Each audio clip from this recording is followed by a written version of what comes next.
Hi, good morning.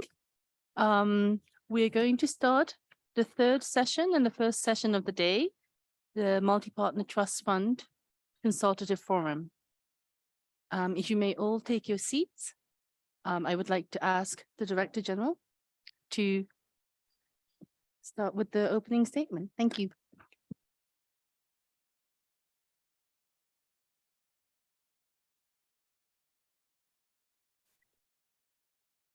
Good morning, Excellencies, ladies and gentlemen, colleagues. I would like to warmly welcome you to the third consultative forum of the Migration Multi-Partner Trust Fund.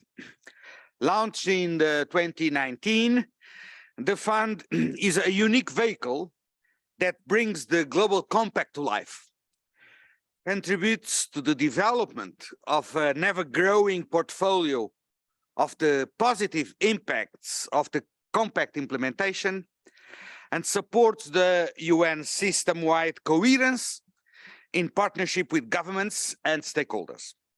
As of today, as you know, 12 joint programs are being implemented, covering a broad swath of Compact objectives and reaching into every corner on the globe. That we have come this far is thanks to the generous support of a broad group of member states, including Germany, the UK, Norway, Denmark, Sweden, France, Spain, Portugal, Mexico, Ireland, the Philippines, Luxembourg, Thailand, Cyprus, Turkey, and Bangladesh. The fund's design takes into account more than the need to align itself with the Compact's 360-degree approach. At every step on the way, the fund is also committed to diversity.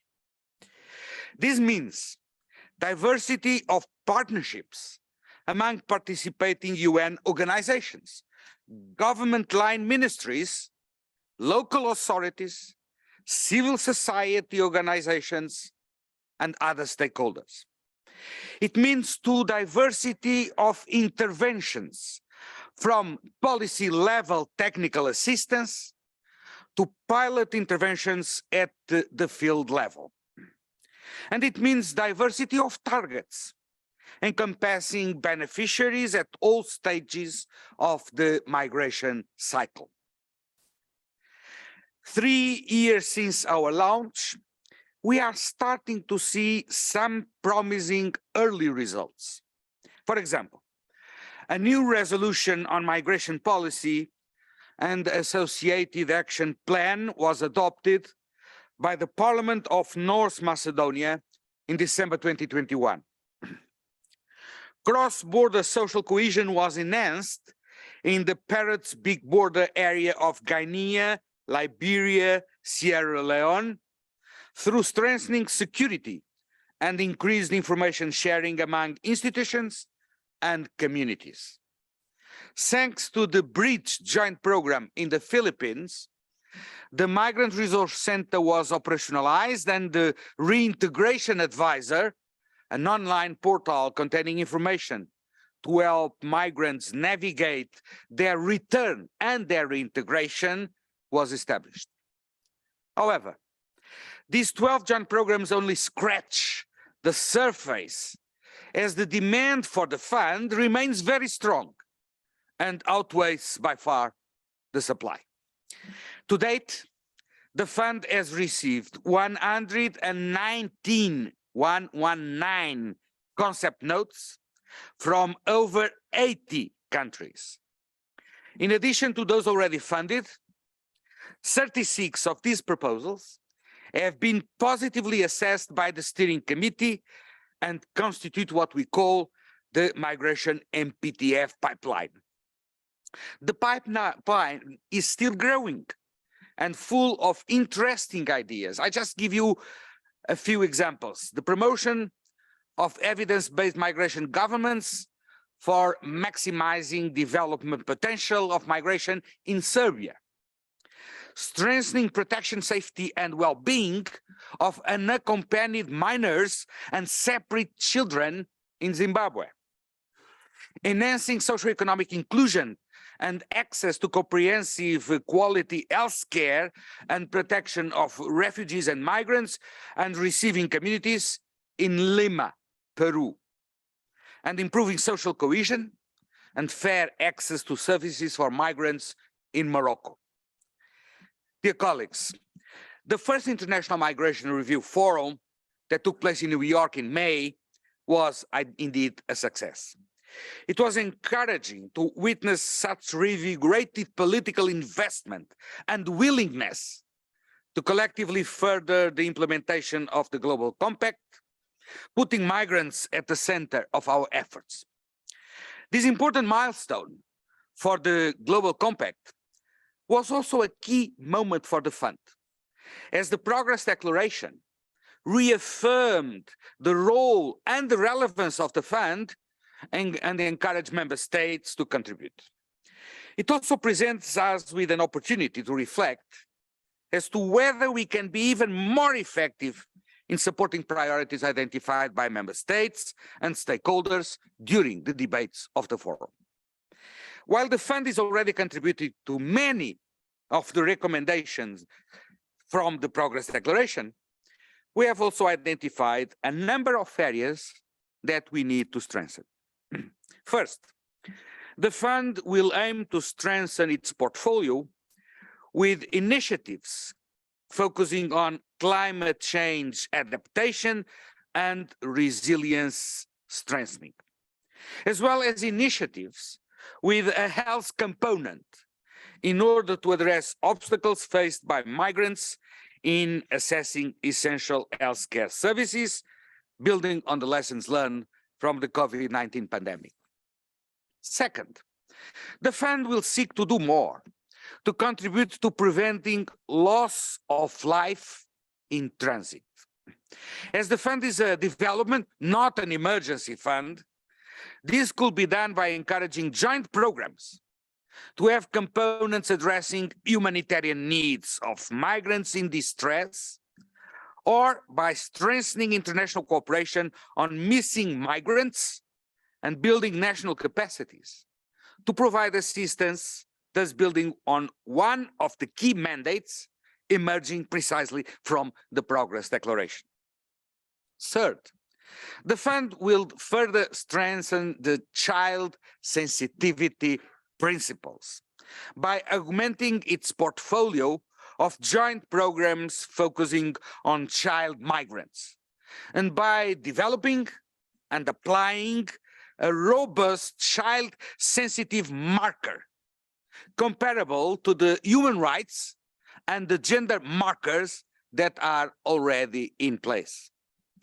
Fourth, the fund will reinforce its attention to the whole of society guiding principle, both by monitoring closely what share of its resources are actually channeled to civil society organizations, and by developing guidelines on how to meaningfully engage with civil society partners. And lastly, with the initial investment plan coming to an end in December this year, the fund has embarked on an external evaluation to identify our achievements, but also the lessons learned. The findings will allow us to build on and adjust the way we work in terms of our strategic vision and our operational and programmatic approaches. The emphasis of the evaluation is not on results delivered by the joint programs, because each program will conduct an independent evaluation upon completion. Rather, the specific objective of this evaluation, external evaluation, is to assess the sustainability of the fund, its governance structure, its alignment with the Global Compact guiding principles, the quality and the diversity of the overall program portfolio, and the contribution of the fund to strengthening partnerships in the field of migration. The Fund's steering committee should be in a position to review the evaluation's findings when it meets early in 2023. But the Fund is also under a constant process of self-review. Our results framework, for example, emphasizes alignment with the Sustainable Development Goals, with the Agenda 2030. Programmatic alignment to the Global Compact guiding principles, and the commitment to sustainability and partnerships, and operational effectiveness and performance, of course. By outlining specific results and indicators to monitor and assess performance under each of these three areas, the Fund holds itself accountable to both donors and joint program beneficiaries. To date, we have performed well on all indicators except for those related to financial resource mobilization. In 2021, the steering committee set a total capitalization target of $70 million. There was in the IMRF a concerted effort through various advocacy activities to achieve this target.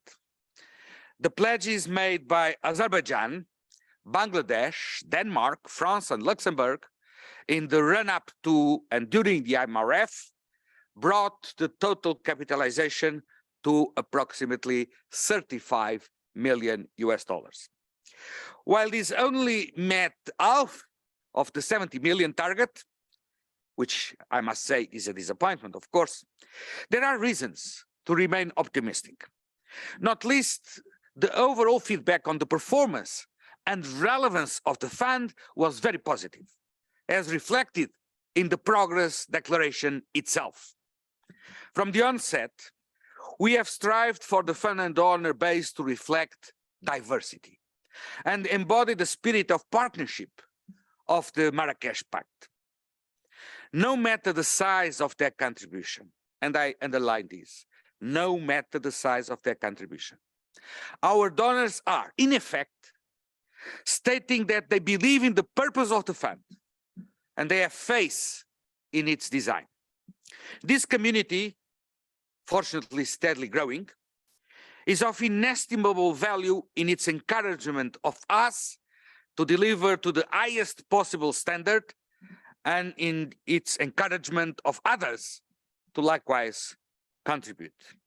We need to continue broadening the base and must acknowledge that the geographic coverage still remains incomplete. Yet, we also need to measure how far we have come to date. And to that end, if you allow me, if we take as a basis of comparison the 12 multi-partner trust funds of comparable size and scope, global funds with a capitalization level over $25 million, only the Peace Building Fund has received contributions from more member states. No other has a broader donor base than the Migration MPTF. The Migration MPTF's current donor base is already well above the average number of donors of the remaining 11 funds. However, for the Fund truly to deliver, the donor base needs to continue growing, and the $70 million target cannot be allowed to dwindle into the aspirational. I call on those yet to contribute to do so. I call on donors, current and potential, to develop imaginative ways to pool resources and generate matching pledges. With this appeal and these opening comments, I now have the great pleasure to hand over today's moderator, Mrs. Matsuyama, who will introduce our distinguished panelists, to whom I would like to thank having accepted our invitation to participate in our debate, and I look forward for our exchange of views. Thank you so much.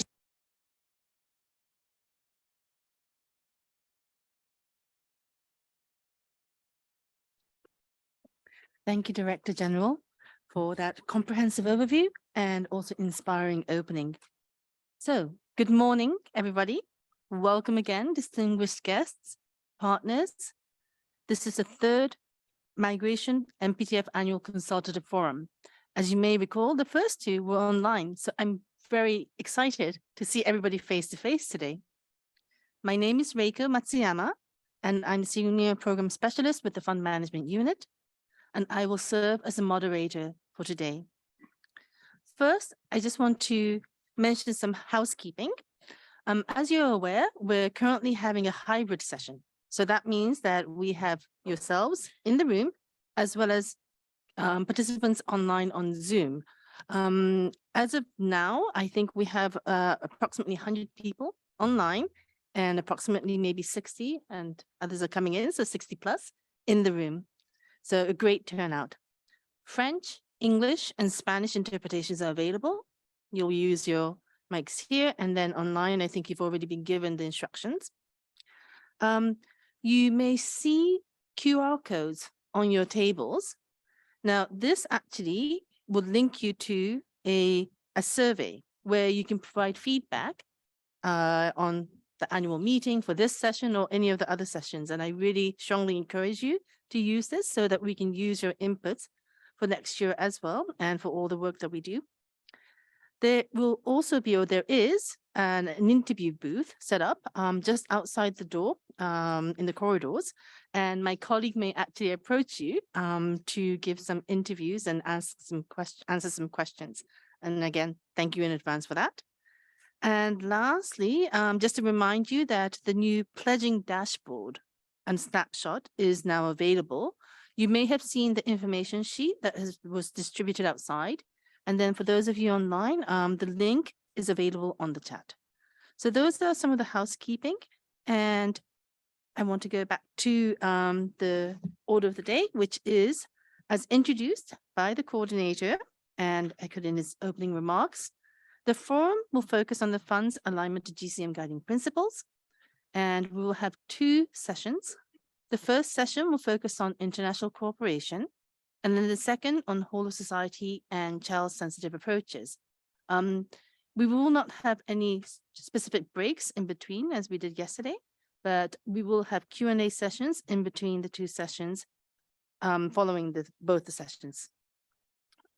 Each session will start with a short presentation by the head of the fund management unit, followed by two panelists.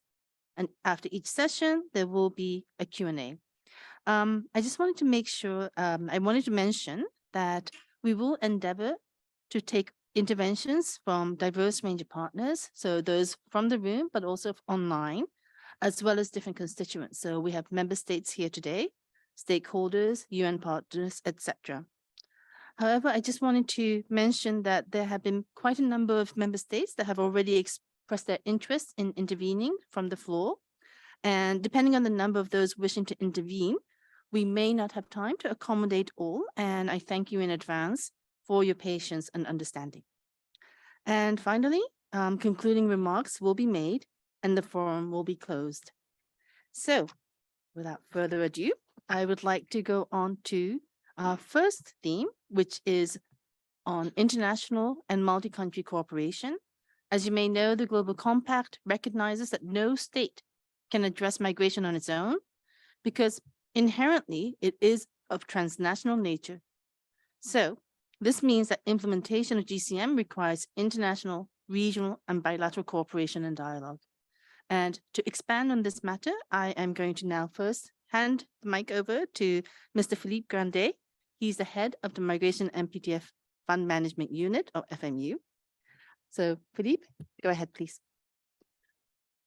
Thank you, Reiko, and thanks to all our distinguished guests and partners who are present today.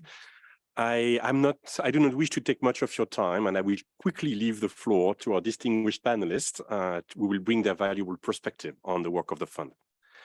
I simply wanted to explain why we chose the topic of multi-country cooperation and provide some very brief background information on the overall approach by the fund.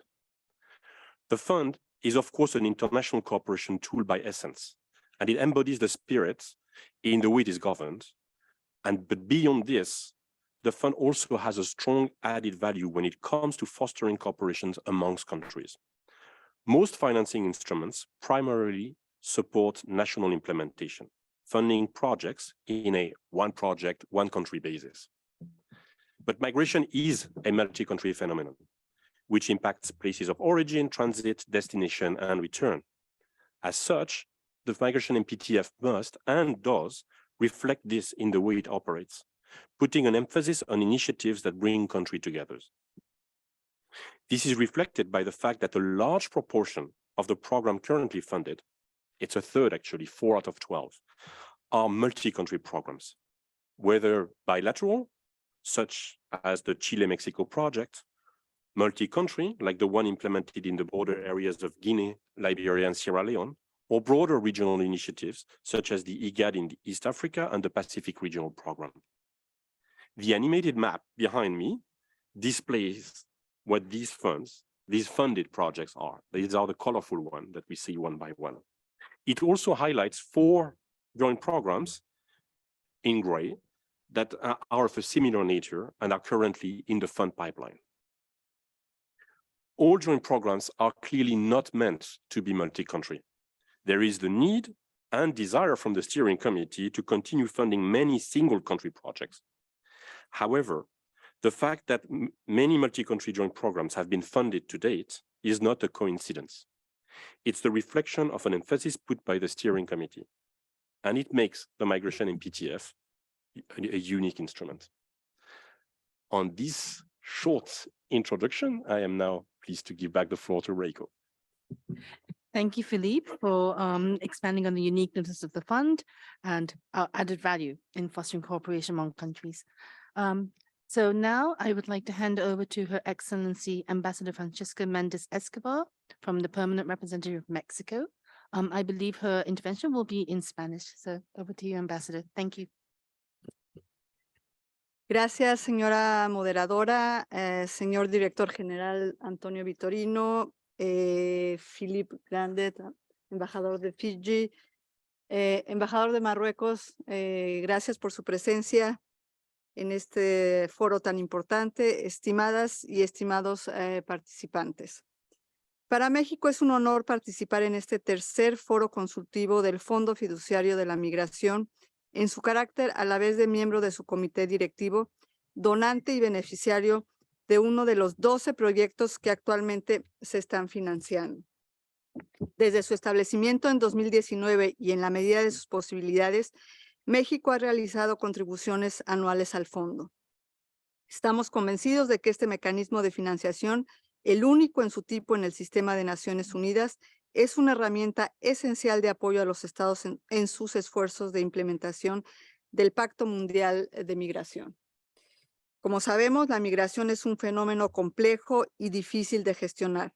Solo cuando se administra en sus 360 grados, como ha dicho el director general, en colaboración con todos los actores y a través de una genuina cooperación internacional, podrá hacerse realidad la visión del pacto de lograr una migración segura, ordenada y regular que genere beneficios para todos. Este es el enfoque bajo el cual trabaja el fondo. La postulación ante el fondo de más de 110 iniciativas provenientes de 80 países es prueba del valor agregado que le atribuyen los estados y de la confianza que se ha ganado por la solidez de su gobernanza. Esta credibilidad fue refrendada por los estados miembros en la Declaración de Progreso del Foro de Examen de la Migración Internacional realizado en mayo pasado. Como miembro del comité directivo del fondo, México continuará promoviendo la selección de proyectos de calidad en sus 5 pilares temáticos que favorezcan las alianzas, impulsen la implementación integral del pacto, cubran todas las zonas geográficas y sobre todo generen resultados tangibles en el terreno que beneficien a los migrantes y sus comunidades. Particularmente relevante es la posibilidad de financiar proyectos en áreas estratégicas que fueron identificadas en la Declaración de Progreso, como son los impactos negativos del cambio climático en la movilidad humana, infancia migrante y medidas para asegurar la protección de la vida de todos los migrantes. Por tanto, instamos a los estados a seguir formulando proyectos de calidad en estas y otras temáticas que contribuyan a la implementación del pacto. Sin embargo, no hay que perder de vista que los esfuerzos presentes y futuros del fondo dependen del apoyo sostenido de los estados a través de sus contribuciones financieras, en particular teniendo en cuenta el alto número de proyectos que, ya estando aprobados, continúan a la espera de recursos disponibles. Señor Director General, estimados colegas, quiero anunciar que por cuarto año consecutivo, México realizará este año una nueva contribución voluntaria al fondo e invita a otros países a que consideren una aportación, incluso por un monto simbólico, que permita ir progresivamente ampliando la base actual de donantes. Lograr una migración internacional bien gestionada es responsabilidad de todos. Señora moderadora, como ya lo mencionaba, México también es beneficiario de uno de los proyectos que se están financiando actualmente, el cual se desarrolla en conjunto con Chile. Su objetivo es fortalecer las capacidades de las instituciones en ambos países para facilitar la inclusión socioeconómica de los migrantes en la Ciudad de México y la Ciudad de Santiago. Esta iniciativa es implementada por la Organización Internacional del Trabajo, la Organización Internacional para las Migraciones y la Oficina del Alto Comisionado de las Naciones Unidas para los Refugiados. El resultado deseado del proyecto es contar con servicios públicos cada vez más inclusivos, así como con políticas de integración y empoderamiento de los migrantes que permitan potenciar aún más su papel como agentes de desarrollo. Este enfoque de inclusión local, que implica un trabajo coordinado con los gobiernos locales, es fundamental porque la migración es un fenómeno que ocurre principalmente en las ciudades. La pandemia hizo evidentes las enormes desigualdades que enfrentan los migrantes y los riesgos que existen cuando no hay inclusión sin discriminación de todos los miembros de una sociedad en los programas y servicios nacionales. La pandemia también reveló las importantes contribuciones de los migrantes al desarrollo sostenible de las ciudades. Saludamos el trabajo conjunto que realizan las agencias de Naciones Unidas en torno a este proyecto que responde a lo que los estados hemos solicitado reiteradamente, es decir, un sistema ONU actuando con una sola voz a fin de generar soluciones a los retos más apremiantes. Finalmente, quiero resaltar que el proyecto también tiene un componente de intercambio de buenas prácticas sobre políticas de integración entre México y Chile bajo un enfoque de cooperación sur-sur. Agradezco una vez más a los organizadores por la invitación a participar en este encuentro. Muchas gracias.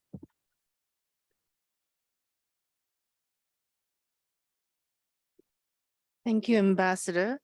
And the amazing news of the fourth contribution. We're delighted and thank you for your continued support. Sorry, I'm hearing myself. Okay, so that was a great also contribution in terms of the introduction of the Chile-Mexico Joint Program, which focuses on local authorities, city actors, and also the element of South-South cooperation, which we find is really integral. So thank you very much. Now I would like to hand over to His Excellency Ambassador Luke Dodingvalu, sorry, from the Permanent Representative of the Republic of Fiji. Ambassador, over to you. Thank you. Thank you, Moderator, Director General, and Chair of the MPTF, esteemed colleague panelists, Excellencies, ladies and gentlemen, dear friends. Let me just say how pleased we are to be invited to be part of this distinguished panel this morning and to share our views and our experiences in respect of the migration MPTF at this consultative forum. We, of course, welcome very much the approval of the joint program on labor mobility for sustainable development and climate resilience in the Pacific. And of course, in sharing our experiences and why we have sought support, I'll talk about the engagement and the involvement on this joint program and how we are engaging in international cooperation, which is the theme for this particular panel, and to close off with some remarks. But of course, Why did we seek the support of this joint program and the trust fund in particular? We're of course faced with many constraints and a lot of needs, and a large part of that is driven by our vulnerabilities, particularly to the impacts of climate change. And this is well known. Sea level rise for our region is an existential threat, and especially for low-lying atoll countries. It of course threatens our maritime boundaries. It raises, it will undermine our cultural identity, and of course threaten our sovereignty. The warming sea surface, obviously the rising temperatures there threatens our ocean biodiversity and the fish stocks. And of course, prolonged periods of dryness. Yes, you heard it right. We also experience drought from time to time because of long spells of no rain that affects both food security and water security. And the increased frequency of disaster events can wipe out our development gains and the attainment of the Sustainable Development Goals. And indeed, the increased intensity of disaster events means that recovery will be prolonged, and that leads to poverty and inequality that continues to persist, and that disaster displacement will continue to grow in our part of the world. And in the face of those challenges and those threats, and because of climate change, the Pacific countries are preparing for increased mobility, both voluntary and forced, and also internally as well as across borders. And this is where the Migration Multi-Partner Trust Fund comes in, and the joint program will strengthen our collective response on climate mobility. And in our region, a few years back, we started discussions on the Pacific Regional Framework on climate mobility. And that framework aims to guide governments, our governments, in addressing the very specific legal, policy, and practical issues that arise, particularly in respect of the four main types of climate mobility, which are displacement, migration, evacuations, and planned relocation, all of which we are dealing with.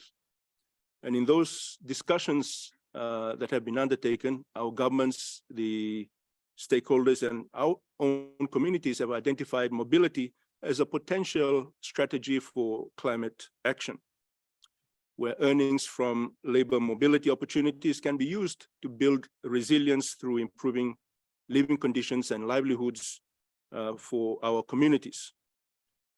The governments of the Pacific countries that are participating in labor mobility, of course, take advantage of the opportunities that exist in our region, which include two main ones. One is the recognized seasonal employers scheme, or RSE scheme, with New Zealand, and the other is the Pacific Australia labor mobility scheme, which as of this year have merged two previously existing programs, the seasonal workers scheme, as well as the Pacific labor scheme, into one program that's with Australia.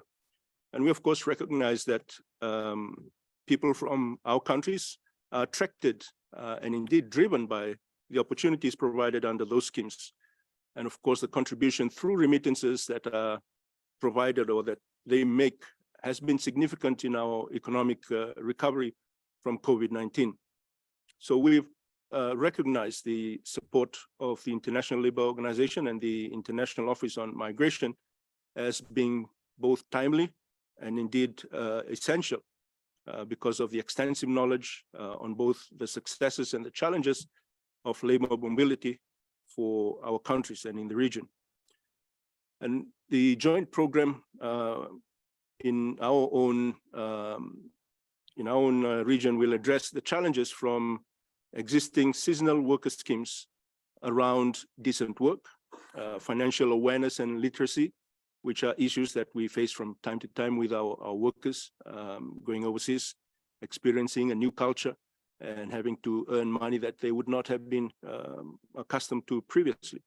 There are social impacts on families and communities that they leave behind when they go overseas to attend and to earn money overseas.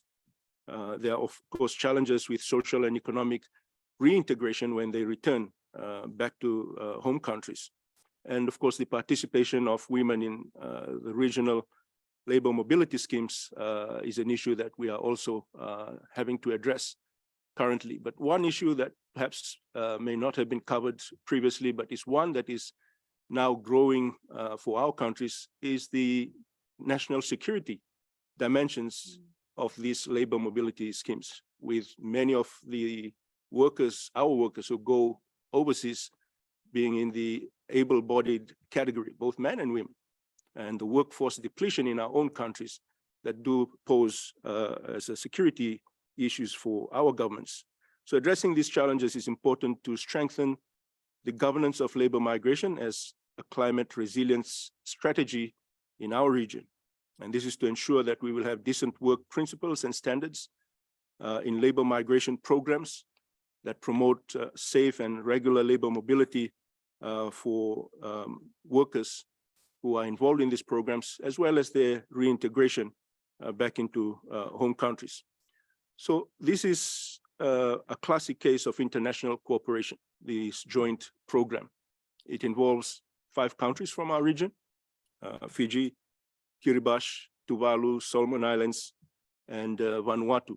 And these are the sending countries. And the other 2 who are receiving countries, as I've indicated before, are Australia and New Zealand.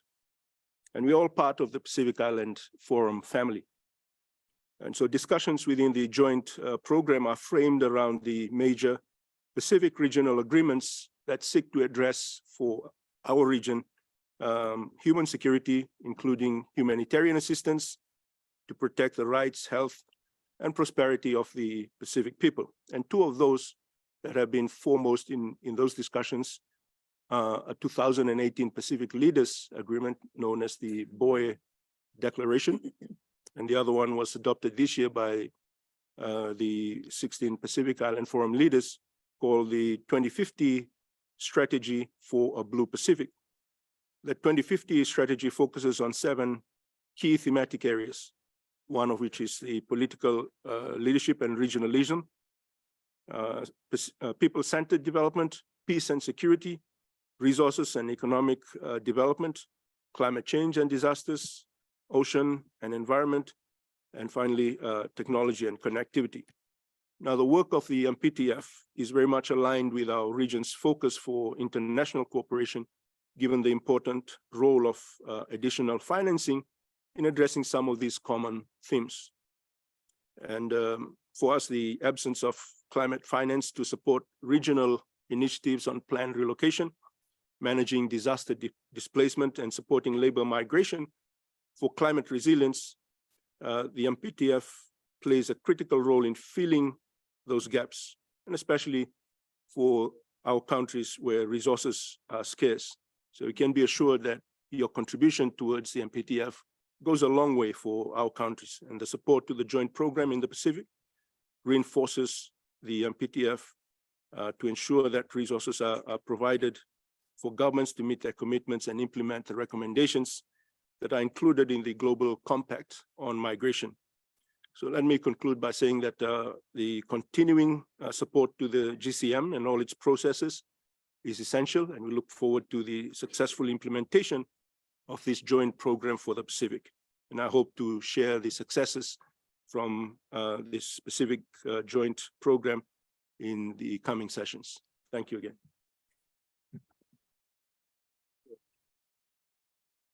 Thank you very much, Ambassador, for highlighting the issues facing Pacific Island states, but also introducing us to the Pacific Regional Program, which not only looks at countries of origin and destination, but also facilitates sort of the aligned with the regional cooperation schemes, such as the Pacific Regional Framework on Climate Mobility or the Pacific Islands Forum. So thank you very much.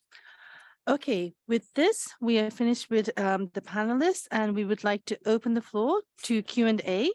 If you are in the room, please, yes, as you do, put up your nameplates. And if you're online, please raise your hand, but also maybe put your name and organization in the chat function so that we recognize who you are. So just gonna see, just let's see, okay. Sorry, I forgot my glasses. Maybe, yes, okay, then maybe we can start with, let's see, some member states in the room today. Okay, maybe then the distinguished representative from Permanent Mission Ecuador, if I'm not sure where you are. Yes. Yes, please go ahead, sir. Thank you.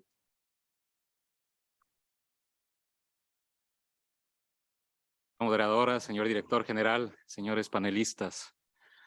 El Ecuador agradece su presentación y considera importante que se articule en el marco de la red de migración esta nueva sesión del Foro Consultivo del Fondo Fiduciario de Múltiples Socios, el cual constituye la plataforma de financiación y cooperación multilateral idónea para coadyuvar al objetivo común de garantizar los derechos de las personas en situación de movilidad. Como ustedes conocen, el Ecuador fue miembro del primer comité directivo del fondo de diciembre de 2019 a junio de 2021, etapa en la que se trazó el camino a seguir para este mecanismo y se aprobaron los primeros proyectos. El fondo es una herramienta para el desarrollo y su éxito es un termómetro que refleja el compromiso de la comunidad internacional para gestionar la migración desde una perspectiva de responsabilidad compartida, teniendo en cuenta que los migrantes y las comunidades de acogida requieren apoyo para construir sociedades más inclusivas y resilientes. Igualmente, el fondo tiene la capacidad de potenciar la implementación del pacto y ampliar su apoyo para financiar iniciativas diseñadas conjuntamente por los Estados, Naciones Unidas y otras partes interesadas. Es fundamental que se continúe promoviendo y fortaleciendo alianzas entre todos los actores. En este marco se inscribe el proyecto que se ejecuta en el Ecuador para favorecer la integración socioeconómica de migrantes y comunidades de acogida que se implementa con la colaboración de OIM, PNUD y ONU Mujeres, con el objetivo de potenciar los efectos positivos de la movilidad, en particular para mujeres y niños.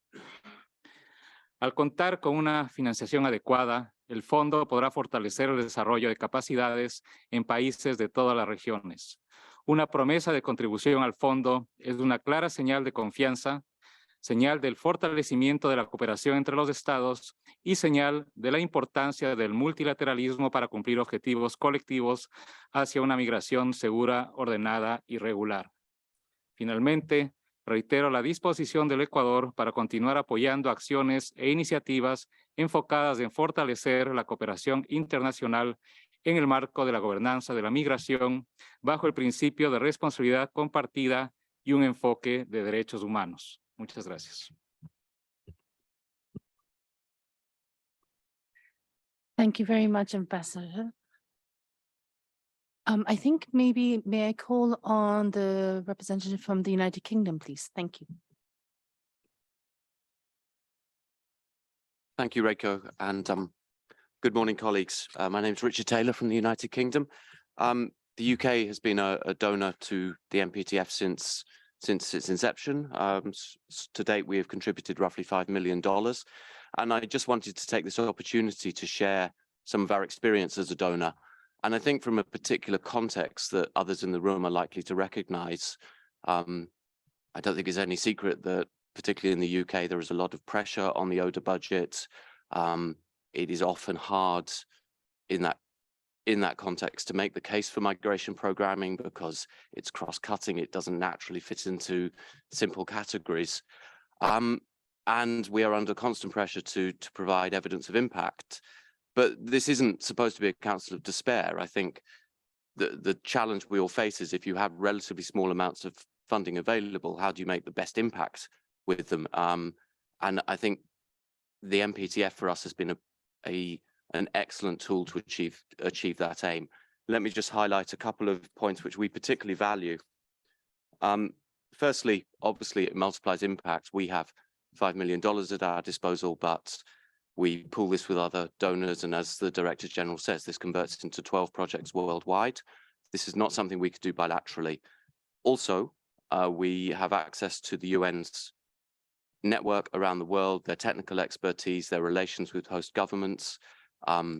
This means that we can support programs we wouldn't even be aware of as a bilateral donor, just working through our own embassies, a completely global presence and a multi-sectoral presence as well. We have massively valued the transparency of decision making. We were on the steering committee until July of this year. We get very, very good information on, excuse me, on the pipeline that the DG mentioned, all of the different projects which are coming up for consideration. And there is a results framework which has given us a very clear overview of how the fund is doing.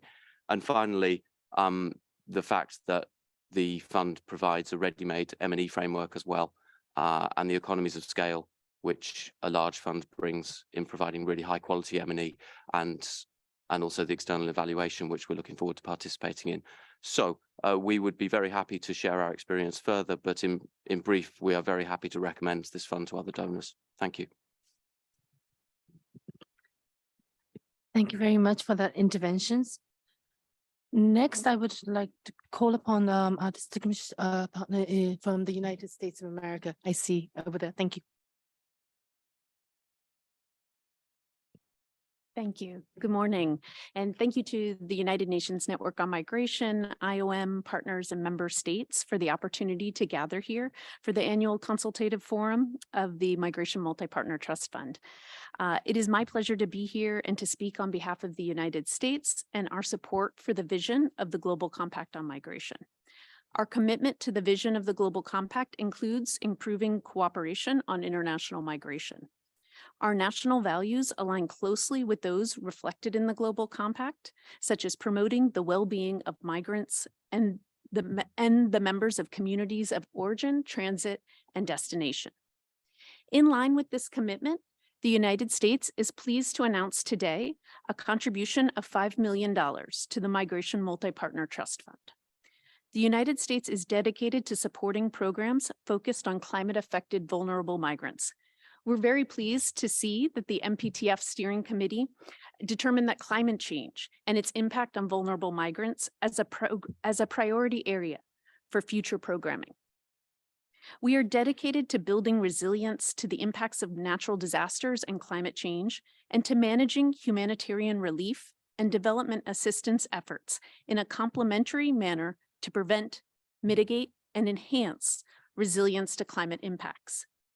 This support today underscores the importance of addressing the impact of the climate crisis and will serve to incorporate climate-specific responses into existing programming for migrants in situations of vulnerability, including improving cooperation on international migration.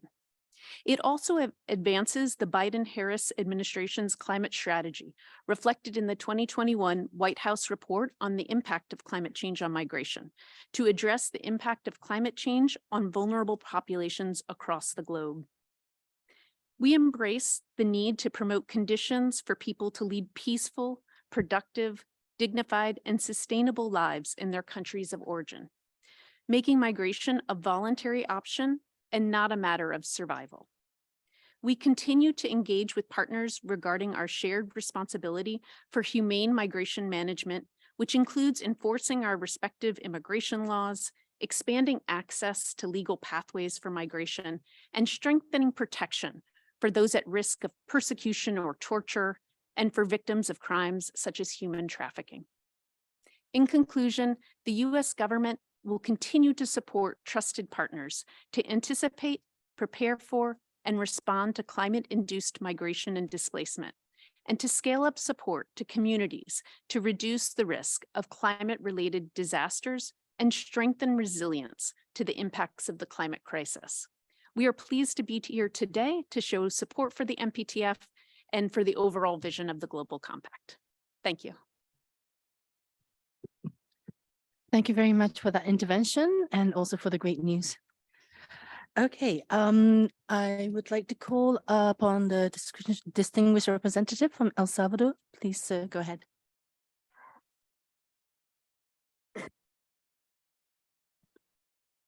Muchas gracias por darme la palabra. Buenos días, señor director general, excelencias, señores panelistas, señora moderadora, estimados colegas.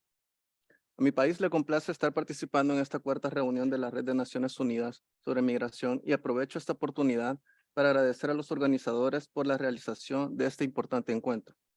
Al mismo tiempo, deseo felicitar a los panelistas por sus excelentes intervenciones.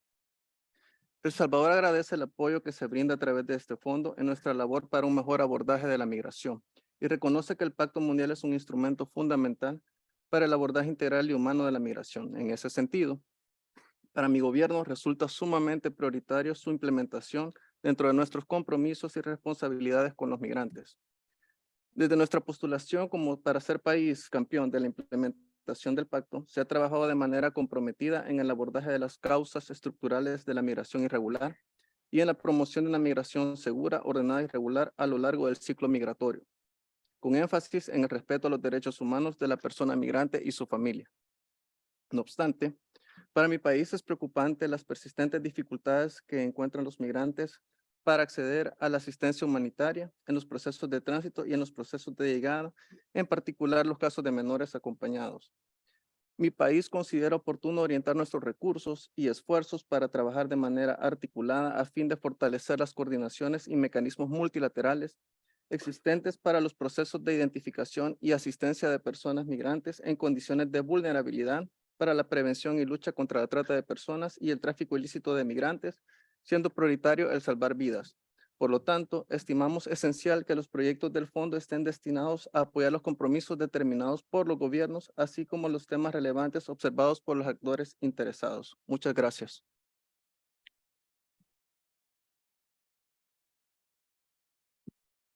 Thank you very much. Next, I would like to call on distinguished representative from Chile. Thank you.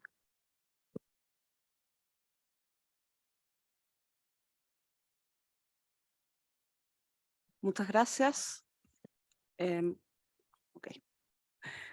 Señor director general, señora moderadora, distinguidos representantes, delegados y delegadas, quisiera agradecer en primer lugar la intervención de la representante de México sobre el programa conjunto entre ambos países para la creación de capacidad de los gobiernos locales en Santiago y la Ciudad de México para fortalecer la integración económica de los migrantes. Esta iniciativa está alineada en respuesta a la llamada de los Estados miembros para fortalecer la cooperación con los gobiernos locales en el marco de la implementación del Pacto Mundial para una Migración Ordenada, Segura y Regular, como ha sido expuesto en este panel.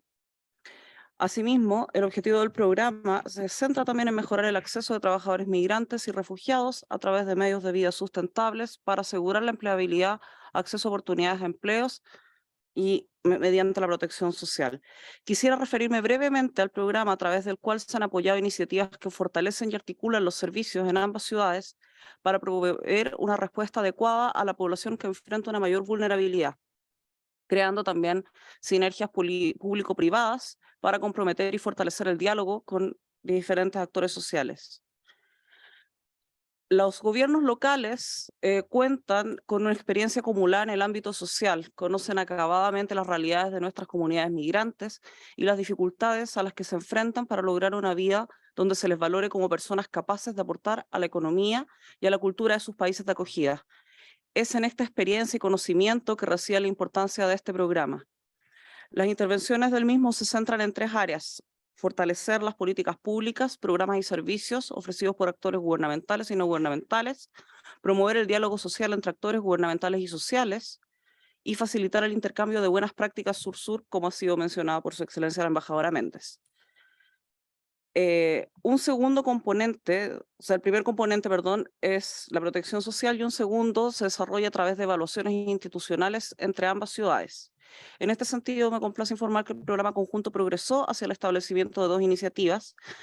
La primera, Migrant Research Center y Migrant and Refugee Route, iniciativas que facilitan la derivación de migrantes a una variedad de servicios, asegurando que toda la información relevante está disponible en su lugar y de la misma manera los funcionarios públicos conocen su respectivo rol. Otras acciones claves en el marco de este componente incluyen el fortalecimiento de capacidades de funcionarios gubernamentales para proveer servicios de una forma no discriminatoria a través de talleres sobre género y diversidad. Al mismo tiempo, en 2021, y en cooperación con el proyecto Mujeres Empleas, se organizó una feria laboral online enfocado en mujeres migrantes en sectores usualmente dominados por hombres, además. Adicionalmente, para mejorar las oportunidades de medios de vida y emprendimiento para migrantes y refugiados, en Santiago se establecieron programas sobre movilidad social y en cuanto a la Ciudad de México se llevaron a cabo talleres y orientaciones sobre gestión empresarial para funcionarios públicos. Respecto a la promoción del diálogo social, el programa conjunto ha contribuido a un diálogo tripartito entre la Ciudad de México a través del programa Trabajo Decente para la Ciudad de México para defender la inclusión migrantes y refugiados y solicitantes de asilo en políticas y programas laborales. Por último, en Santiago el programa conjunto llevó a cabo 2 evaluaciones. La primera, necesidades y experiencias de los migrantes relacionadas al acceso al mercado laboral y el perfil de las compañías con potencial de empleo para migrantes en la región metropolitana de Santiago. Y 2, disponibilidad de servicios públicos para migrantes y refugiados. Quisiera concluir destacando que nuestro país valora enormemente el marco de cooperación conjunta entre Chile y México, que ha sido posible, por supuesto, gracias al Fondo Fiduciario, y agradece el apoyo recibido por parte de la Red de Migraciones. Procuraremos seguir potenciando nuestro rol y convertirnos en socios estratégicos y agentes activos de este tipo de iniciativa. Muchas gracias. Thank you very much. Just in terms of interest of time, I know that there are other people who are expressing the interest to speak. Allow us to close the first session now, and then we will continue with some of the Q&A after this. So I'd like to thank the distinguished guests, the distinguished ambassadors and DG for the valuable inputs. And yes, thank you. And we will close the session for now. Thank you. Thank you very much.